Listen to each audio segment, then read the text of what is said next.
Hello and welcome everyone. हम अपनी history की सीरीज को कंटिन्यू करते हैं। यह हमारी 18वीं वीडियो है। वीडियो में एंड तक जरूर बनी रही। ये वीडियो आपको बहुत इंपॉर्टेंट होने वाली है। चलिए शुरू करते हैं। शिवाजी को राजा की उपाधि किसने प्रदान की थी? तो यह की थी औरंगजेब ने सन 1668 AD में।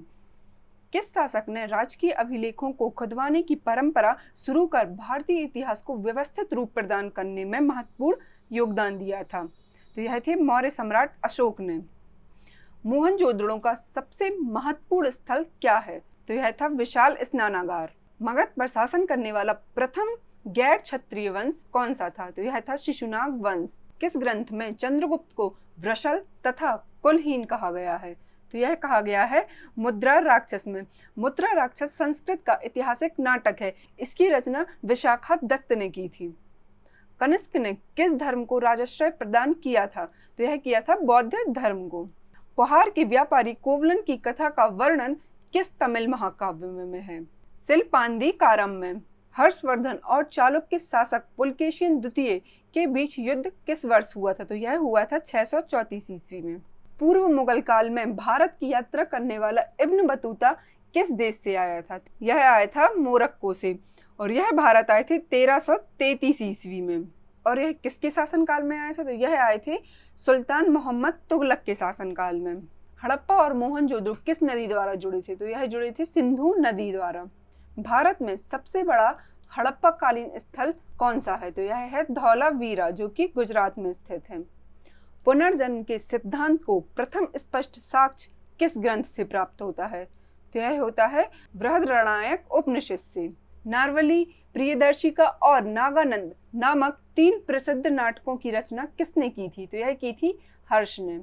भारत की प्रथम विकसित सैंधव सभ्यता के संबंध में जानकारी प्राप्त करने का एकमात्र स्रोत क्या था? तो यह था उत्खननों से प्राप्त नगरावशेष। दिल्ली सल्तनत के किस सुल्तान ने सैनिकों को भी वेतन भू राजस्व के रूप में देने की प्रथा शुरू की थी? तो यह की थी फिरोज तुगलक ने। ईरानी राजदूत अब्दुल रज्जाक ने 1443 ईस्वी में किसके शासनकाल में विजयनगर की यात्रा की थी? तो यह की थी कृष्णदेव राय के शासनकाल में। गौतम बुद्ध का जन्म कपिलवस्तु के समीप लुम्बिनी वन में हुआ था। इस स्थल का आधुनिक नाम क्या है? तो यह है रुम्मिनदेई। कल्पसूत्र नामक महत्वपूर्ण ग्रंथ की रचना किसने की थी? तो यह की थी भद्रबाहु ने। मोहम्मद साहब के अनुसार कुरान की आयतें खुदा ने किसको दी थी? तो यह दी थी मूसा को। सिंधु सभ्यता का समूचा क्षेत्र किस आकार का है? तो यह है त्रिभुज के आकार का। वैशाली किस महाजनपद की राजधानी है? तो यह है वज्जी की। मौर्यों के काल में साम्राज्य की राजधानी क्या थी? तो यह थी पाटलिपुत्र। संगम काल में औरार किसे कहा जाता था? जासूसों को। अबू रहमान मोहम्मद किस इतिहास प्रसिद्ध लेखक का वास्तविक नाम था? तो यह था अल बरूनी का। भारत के किस प्राचीनतम अभिलेख में पहली बार संस्कृत भाषा का प्रयोग हुआ था? रुद्रदमन का जूनागढ़ अभिलेख में। उत्तर हड़प्पावस्था काल के चिन्ह किन नगरों से प्राप्त होते हैं? तो यह होते हैं रंगपुर से। किन सैंधव स्थलों में यज्ञ वेदियां प्राप्त हुई थी? तो यह हुई थी लोथल एवं कालीबंगा से। ऋग्वेद में किस यज्ञ का वर्णन सर्वाधिक बार हुआ है? तो यह हुआ था सोम यज्ञ का वर्णन। किस स्थान पर महात्मा बुद्ध ने 5 सन्यासियों के साथ संघ की स्थापना की थी? तो यह की थी सारनाथ में, जो कि यूपी में स्थित है। पैगंबर मोहम्मद साहब के कहाँ को रवाना होने के दिन से हिजरी संबंध की शुरुआत हुई थी? तो यह है मक्का से मदीना। भारत का प्रथम मुस्लिम सुल्तान कौन था? तो यह थे कुतुबुद्दीन ऐबक। सैंधव स्थल चून्हाधड़ और कोटदीजी किस नदी के तट पर स्थित है? तो यह है सिंधु नदी के तट पर। ऋग्वेद में किस यज्ञ का वर्णन सर्वाधिक बार हुआ है? तो यह हुआ है सोम यज्ञ का। जैन धर्म का महत्वपूर्ण ग्रंथ जो संस्कृत में लिया गया है कौन है? तो वह था कल्पसूत्र।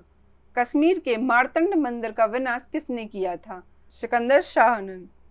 1570 तक लगभग सभी राजपूत राज्यों ने अकबर की अधीनता स्वीकार कर ली थी, परंतु किस एकमात्र राज्य ने उसकी अधीनता स्वीकार नहीं की थी? तो यह थी मेवाड़ ने।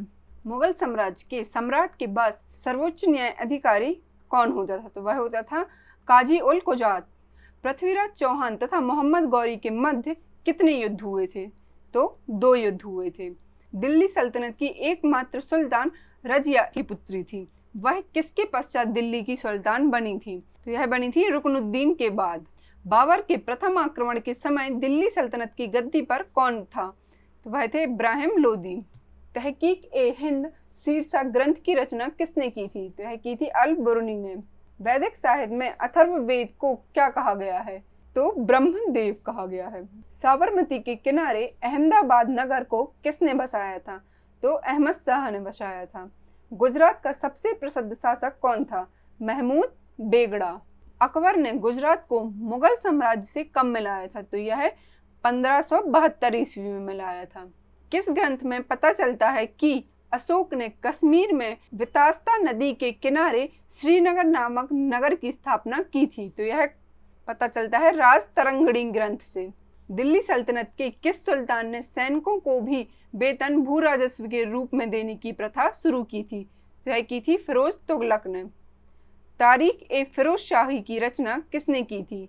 तो यह की थी जियाउद्दीन बरनी ने। कैप्टन हॉकिंस और सर थॉमस ने किस मुगल शासन के संबंध में विस्तृत चर्चा की है? तो यह है जहांगीर के संबंध में। सिंधु घाटी सभ्यता कहाँ तक विस्तृत थी? तो यह थी पंजाब, राजस्थान, गुजरात, उत्तर प्रदेश, हरियाणा, सिंध और बलूचिस्तान में तक। हड़प्पा सभ्यता के लोग समाज के प्रमुख किन 4 वर्गों में विभक्त थे? तो यह थे विद्वान, योद्धा, व्यापारी और आभपिक। महात्मा बुद्ध का जन्म कब हुआ था? तो यह हुआ था 563 बीसी में। चित्राधार लिपि किस काल की लिपि है? तो यह है सैंधव काल की। विज्ञानवाद के प्रमुख आचार्य कौन थे? तो यह थे वसुबंधु। चोल, पांड्या और चेरों के संबंध में जानकारी मुख्यतः कहाँ से प्राप्त होती है? तो यह होती है संगम साहित्य से। महरौली अभिलेख से किस सम्राट के विषय में जानकारी मुख्यतः प्राप्त होती है? तो यह होती है चंद्रगुप्त द्वितीय के बारे में। भारत के सर्वप्रथम राष्ट्रीय शासक के रूप में कौन जाना जाता है? तो वह जाने जाते हैं चंद्रगुप्त मौर्य। शंकराचार्य ने किस सिद्धांत का प्रतिपादन किया था? तो यह किया था अद्वैत वेदांत का। विक्रमांक देव चरित किसकी रचना है? तो यह है विल्हड़ की। सल्तनत काल में दीवान-ए-अर्ज कौन सा विभाग था? तो यह था सैन्य विभाग। मुस्लिम ग्रंथ हदीसा का विषय क्या है? मोहम्मद साहब के कथनों, तथ्यों तथा उनके जीवन से संबंधित कथाओं का संग्रह है। जैन धर्म ग्रंथों की मुख्य भाषा क्या थी? तो यह थी प्राकृत भाषा। बिंबिसार किस वंश के थे? तो यह थे हर्यक वंश के। उत्वी, फिरदौसी तथा अल-बरूनी किस सुल्तान के समकालीन विद्वान थे? तो यह थे महमूद गजनबी के दरबार के। चोल वंश का प्रथम शासक कौन था? तो यह थे करिकाल। बहमनी साम्राज्य का वह कौन सा शासक था जो दुष्टता और नृशंसता के लिए इतिहास में जालिम नाम से जाना जाता था? तो यह थे अलाउद्दीन हुमायूं। इतिहास प्रसिद्ध कोहिनूर हीरा कहाँ से प्राप्त हुआ था? तो यह हुआ था गोलकुंडों की खान से। नंद वंश का अंतिम सम्राट कौन था? तो यह थे घनानंद। यूनानी राजदूत मेगास्थनीज को किस यूनानी शासक ने भारत भेजा था? तो यह थे सेल्यूकस निकेटर ने भेजा था। मुस्लिम कानून के 4 महत्वपूर्ण स्रोत क्या थे? तो ये थे कुशान, हदीस, इजमा और क्यास। क्षेत्रफल के आधार पर लगान का निर्धारण क्या कहलाता था? तो यह कहलाता था मशाहत। सल्तनत काल में देवल किस रूप में प्रसिद्ध था? तो ये थे अंतरराष्ट्रीय बंदरगाह के रूप में। विजयनगर साम्राज्य पर किन वंशों ने शासन किया था? तो ये किया था संगम, सालोक, तुलुक और अराबीडू वंश ने। हरिहर एवं बुक्का किसके शिष्य थे? तो यह थे विद्यारण संत के। विजयनगर की मुद्रा क्या थी? तो यहाँ की मुद्रा थी पैगोडा। बुक्का प्रथम ने किसकी उपाधि धारण की थी? तो इन्होंने की थी वेद मार्ग प्रतिष्ठापक की उपाधि। इसी तरह की और वीडियो के लिए चैनल को सब्सक्राइब तथा वीडियो को लाइक करना ना भूलें। Thank you.